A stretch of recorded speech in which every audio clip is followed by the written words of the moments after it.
श्मशान में अग्नि धधक रही है, लकड़ियां चटक रही हैं और मंत्रों की गूंज वातावरण को और रहस्यमयी बना रही है।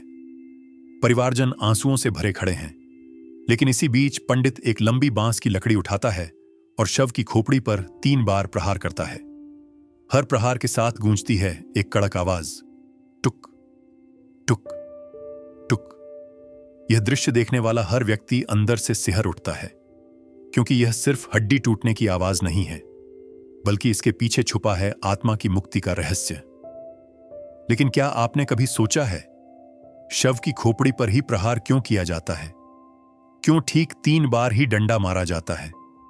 और अगर यह कपाल क्रिया न की जाए तो आत्मा का क्या होता है? हिंदू धर्म में इस प्रक्रिया को कपाल क्रिया कहा जाता है, और गरुड़ पुराण से लेकर धर्मशास्त्र तक इसमें ऐसे गुप्त रहस्य बताए गए हैं जिन्हें जानकर आपकी दृष्टि मृत्यु और मोक्ष दोनों के बारे में हमेशा के लिए बदल जाएगी। हिंदू धर्म मानता है कि मृत्यु केवल देह का अंत है, आत्मा का नहीं। देह 5 तत्वों से बनी है, पृथ्वी, जल, अग्नि, वायु और आकाश। मृत्यु के बाद देह इन्हीं 5 तत्वों में विलीन हो जाती है, लेकिन आत्मा अमर रहती है और आगे की यात्रा पर निकल जाती है। अंतिम संस्कार का उद्देश्य केवल शरीर को अग्नि को सौंपना नहीं है, बल्कि आत्मा को बंधनों से मुक्त करना है।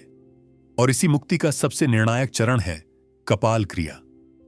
गरुड़ पुराण कहता है, कपाल भेदनम मृतस्य मुक्तिद्वारम प्रबोधयेत, अर्थात मृतक के कपाल का भेदन आत्मा के मुक्तिद्वार को खोल देता है। मानव शरीर की हड्डियों में सबसे मजबूत होती है खोपड़ी।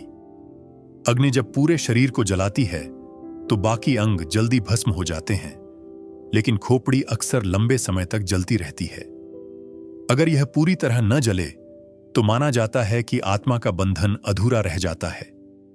कपाल क्रिया के द्वारा खोपड़ी को तोड़ा जाता है ताकि अग्नि अंदर तक पहुंच सके और आत्मा का देह से अंतिम संबंध टूट जाए। यह केवल शारीरिक प्रक्रिया नहीं है, यह आत्मा की यात्रा का वह क्षण है जब उसे उसके अगले लोक की ओर जाने के लिए मुक्त किया जाता है। अब सबसे बड़ा प्रश्न, 3 प्रहार ही क्यों? यह कोई संयोग नहीं है, बल्कि गहरी प्रतीकात्मकता है। 3 लोक, भूलोक, भूवरलोक, स्वरलोक। प्रहार आत्मा को इन तीनों लोकों की सीमाओं से पार करने का संकेत है। त्रिदेव, ब्रह्मा, विष्णु, महेश। प्रहार के साथ त्रिदेव का आह्वान माना जाता है। 3 गुण, सत्व, रज और तम। आत्मा इन गुणों में बंधी रहती है, कपाल क्रिया इनका नाश कर देती है। कल्पना कीजिए, आप श्मशान में खड़े हैं, धधकती चिता, गूंजते मंत्र और उसके बीच यह कपाल क्रिया।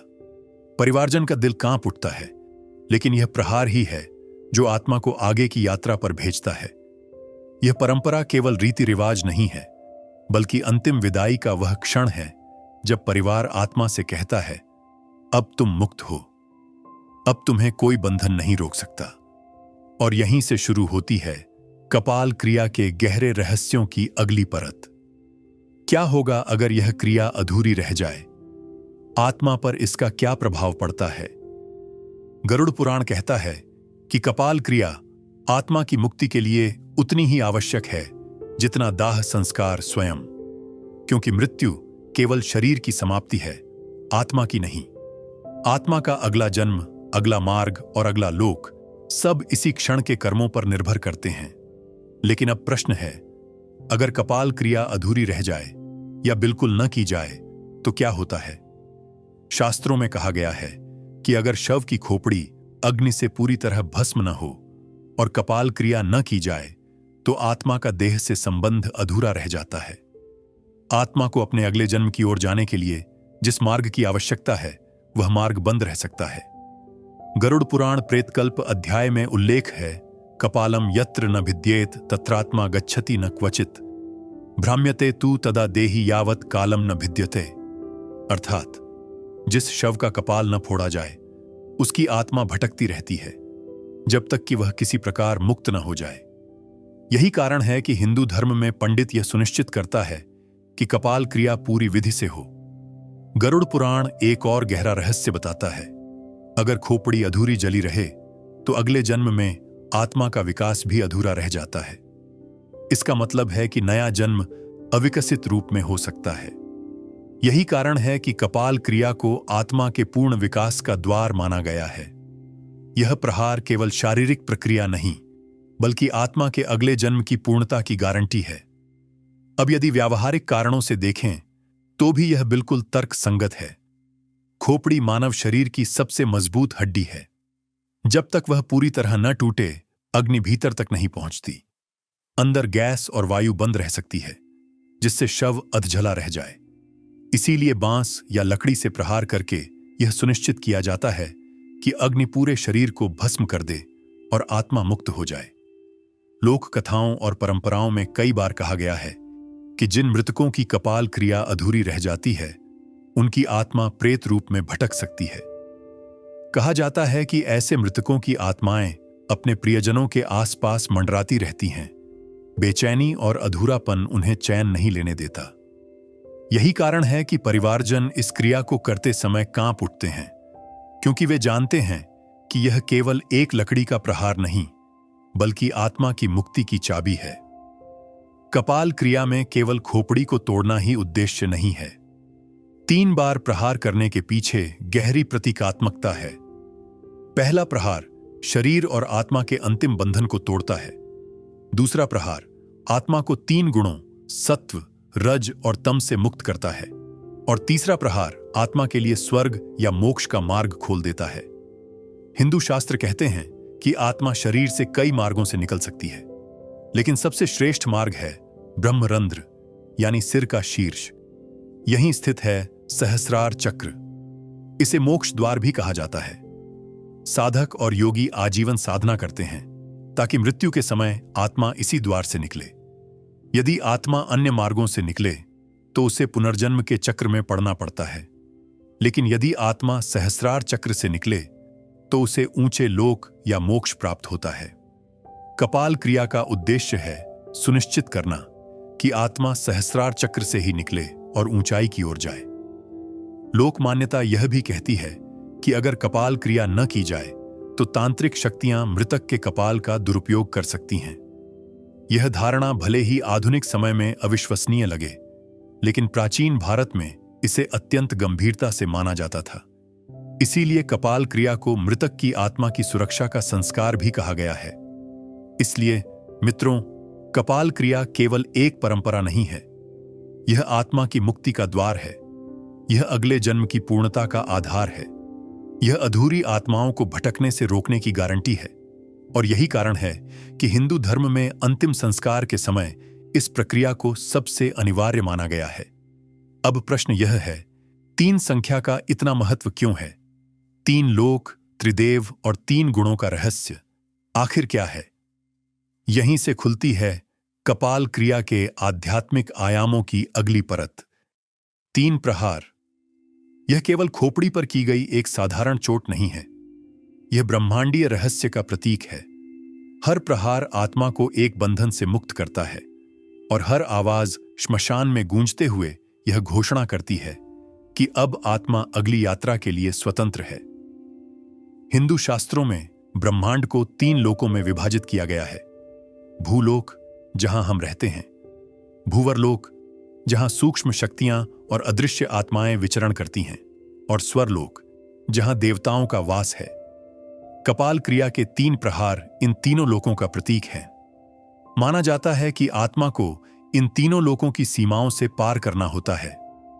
जब खोपड़ी पर प्रहार किया जाता है तो यह आत्मा के लिए मार्ग खोलने का संकेत है कि अब वह किसी एक लोक में बंधकर न रह जाए, बल्कि आगे की यात्रा कर सके। हिंदू धर्म में ब्रह्मांड की संपूर्ण व्यवस्था 3 देवों पर आधारित है। ब्रह्मा सृष्टि के रचयिता, विष्णु पालनकर्ता, महेश या शिव संहारकर्ता। जब शव की खोपड़ी पर 3 बार प्रहार किया जाता है तो यह इन त्रिदेवों का आह्वान माना जाता है। पहला प्रहार आत्मा को सृष्टि के बंधन से मुक्त करता है। दूसरा प्रहार उसे पालन के चक्र से बाहर लाता है। और तीसरा प्रहार उसे संहार यानी देह के पूर्ण अंत की ओर ले जाता है। इस प्रकार आत्मा को त्रिदेव की ऊर्जा का संरक्षण मिलता है और वह सुरक्षित रूप से अपनी अगली यात्रा पर निकल पड़ती है। भगवद गीता 14वें अध्याय में बताती है कि इस संसार में हर आत्मा 3 गुणों में बंधी है। सत्वगुण शांति, ज्ञान और संतुलन, रजोगुण इच्छा, कर्म और महत्वाकांक्षा, और तमोगुण अज्ञान, आलस्य और मोह। ये तीनों गुण आत्मा को जन्म और मृत्यु के चक्र में बांधे रखते हैं। कपाल क्रिया के 3 प्रहार प्रतीक हैं इन तीनों गुणों को तोड़ने का। पहला प्रहार तमोगुण को तोड़ता है ताकि आत्मा अंधकार से मुक्त हो। दूसरा प्रहार रजोगुण को तोड़ता है ताकि आत्मा इच्छाओं और बंधनों से मुक्त हो। तीसरा प्रहार सत्वगुण को भी पार कराता है ताकि आत्मा मोक्ष की ओर बढ़ सके। यही कारण है कि 3 संख्या को सबसे पवित्र माना गया है। योग शास्त्र और उपनिषद कहते हैं कि मानव शरीर में 7 मुख्य चक्र होते हैं। इनमें सबसे ऊंचा है सहस्रार चक्र, जो सिर के शीर्ष पर स्थित है। यही ब्रह्मरंध्र है, जिसे आत्मा का द्वार कहा जाता है। साधक और योगी आजीवन साधना करते हैं ताकि मृत्यु के समय आत्मा इसी द्वार से निकले। यदि आत्मा अन्य मार्गों जैसे नाभि, हृदय या पैरों से निकले तो उसे पुनर्जन्म के चक्र में पड़ना पड़ता है। लेकिन यदि आत्मा सहस्रार चक्र से निकले तो उसे ऊंचे लोक या मोक्ष प्राप्त होता है। कपाल क्रिया इसी ब्रह्मरंध्र को खोलने का संस्कार है। जब खोपड़ी पर प्रहार किया जाता है तो यह आत्मा को संकेत देता है कि उसका मार्ग खुल चुका है। कपाल क्रिया का प्रत्येक प्रहार एक संदेश है।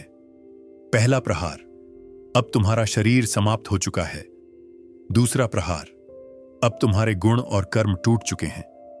तीसरा प्रहार, अब तुम्हारे लिए मोक्ष का द्वार खुल चुका है। भारत के कई क्षेत्रों में लोक कथाएं प्रचलित हैं कि यदि कपाल क्रिया न हो तो आत्मा अधूरी रह जाती है। कहा जाता है कि ऐसे मृतक की आत्मा परिवार के इर्द गिर्द मंडराती रहती है, कभी सपनों में आती है, कभी घर में हलचल पैदा करती है, क्योंकि उसका मार्ग अधूरा है। इसीलिए पंडित और परिवारजन पूरी श्रद्धा से यह क्रिया करते हैं। उनके लिए यह केवल रस्म नहीं है, बल्कि प्रियजन को अंतिम बार मुक्ति दिलाने का वचन है। गरुड़ पुराण, स्वाद चंद्रिका और धर्म सिंधु जैसे ग्रंथों में कपाल क्रिया का विस्तार से उल्लेख है। इन ग्रंथों में कहा गया है कि कपाल में ब्रह्म का वास है, यही आत्मा का मुक्ति द्वार है, और यही कारण है कि खोपड़ी को तोड़ना आत्मा के लिए आवश्यक है।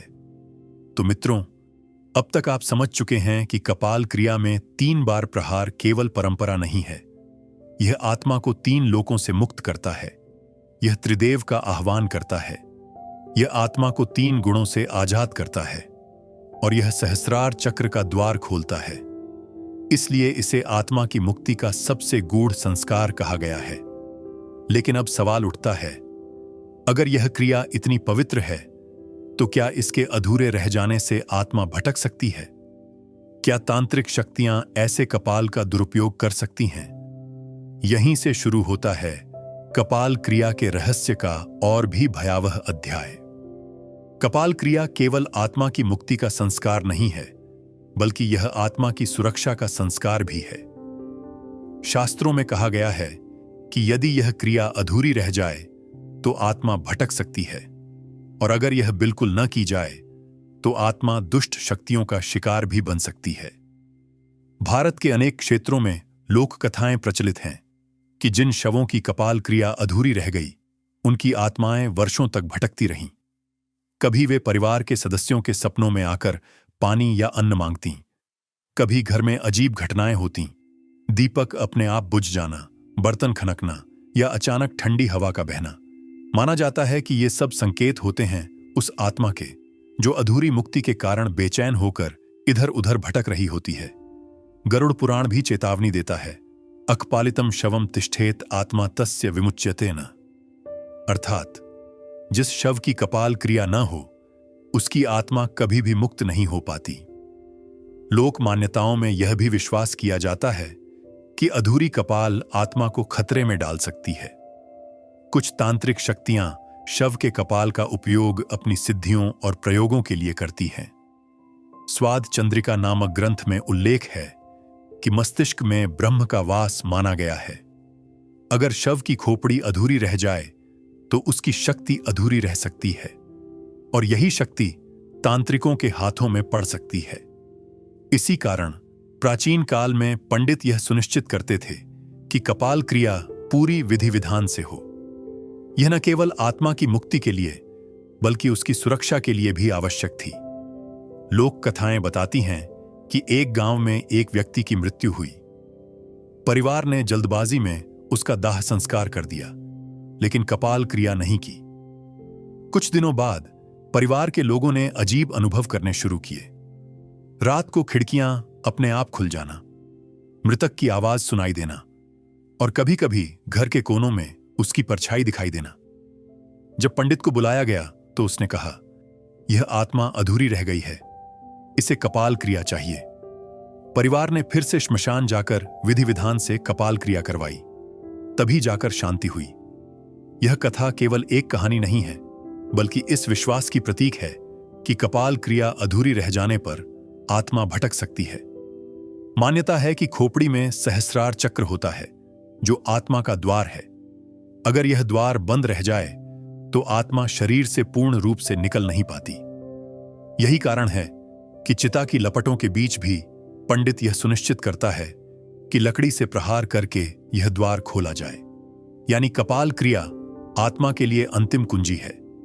कल्पना कीजिए, अगर आत्मा का द्वार बंद रह जाए तो क्या होगा? वह न तो पूरी तरह जीवितों की दुनिया में रह सकती है और न ही पूरी तरह अगले लोक में जा सकती है। ऐसी आत्माएं अटकी हुई आत्माएं कहलाती हैं। उनका स्वभाव क्रोधित और बेचैन हो जाता है, क्योंकि वे अधूरी स्थिति में बंध जाती हैं। शास्त्रों में इन्हें प्रेत योनि कहा गया है और माना जाता है कि प्रेत योनि में रहना आत्मा के लिए सबसे पीड़ादायक होता है। हिंदू संस्कृति में यह भी कहा गया है कि कपाल क्रिया मृतक के सबसे निकट संबंधी द्वारा की जानी चाहिए, आमतौर पर पुत्र द्वारा, क्योंकि यह केवल एक धार्मिक कर्म नहीं है, बल्कि परिवार की ओर से आत्मा को अंतिम विदाई है। जब पुत्र लकड़ी से 3 बार प्रहार करता है तो यह उसका संदेश होता है, पितृ, अब आप बंधनों से मुक्त हैं, अब आपकी आत्मा आगे बढ़ सकती है। यही कारण है कि इस संस्कार को परिवार की सबसे बड़ी जिम्मेदारी कहा गया है। आधुनिक दृष्टि से देखें तो भी यह क्रिया तार्किक है। खोपड़ी सबसे कठोर हड्डी है। अगर यह अधूरी जले तो गैस और दबाव अंदर बंद रह सकते हैं। प्रहार करने से यह दबाव निकल जाता है और शव पूरी तरह जल जाता है। यानी विज्ञान भी यही कहता है कि कपाल क्रिया न केवल धार्मिक बल्कि व्यावहारिक दृष्टि से भी आवश्यक है। इसलिए मित्रों, कपाल क्रिया केवल एक रस्म नहीं है, यह आत्मा की मुक्ति का मार्ग है। यह प्रेत योनि से बचाने का उपाय है। यह तांत्रिक शक्तियों से सुरक्षा का कवच है और यह परिवार की सबसे बड़ी जिम्मेदारी है।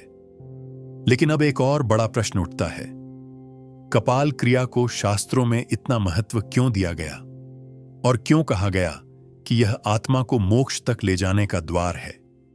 अब हम जानेंगे कि यह संस्कार केवल मुक्ति ही नहीं बल्कि मोक्ष के मार्ग से कैसे जुड़ा है। हमने अब तक देखा कि कपाल क्रिया आत्मा की मुक्ति, उसकी सुरक्षा और तांत्रिक शक्तियों से बचाव का संस्कार है। लेकिन शास्त्र यहां रुकते नहीं। वे कहते हैं कि यह केवल मुक्ति तक सीमित नहीं बल्कि आत्मा को मोक्ष की ओर ले जाने का द्वार भी है। हिंदू धर्म में कहा गया है कि आत्मा के लिए सर्वोच्च लक्ष्य है मोक्ष। मोक्ष का अर्थ है जन्म मरण के अनंत चक्र से मुक्ति।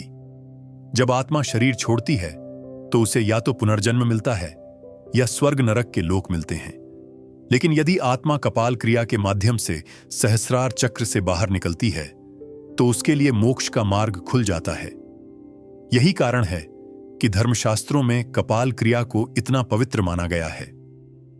गरुड़ पुराण के अनुसार मृत्यु के बाद आत्मा 13 दिन तक पृथ्वी लोक के आसपास रहती है।